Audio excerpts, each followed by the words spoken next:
Friends hello welcome to my channel. ఇవాళ అయితే నేను మునగాకు పొడి చూపిస్తున్నాను చూడండి ఫ్రెండ్స్. ఫస్ట్ అయితే కొద్దిగా మునగాకు కడుక్కొని కొద్దిగా ఆయిల్ వేసుకొని ఒక ప్యాన్లో డీప్ ఫ్రై చేసుకోవాలి.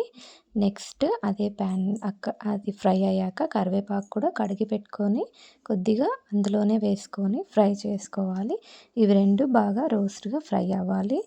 ఫ్రై అయిన తర్వాత అందులోనే కొద్దిగా ధనియాలు కూడా వేసుకొని ఫ్రై చేసుకోవాలి ఫ్రెండ్స్. ధనియాలు అయిన తర్వాత బాగా ఫ్రై అయిన తర్వాత నువ్వులు కూడా వేసుకోవాలి. చూడండి ఫ్రెండ్స్, నువ్వులు కూడా ఫ్రై చేసుకోవాలి. అన్నీ బాగా ఫ్రై అవ్వాలి.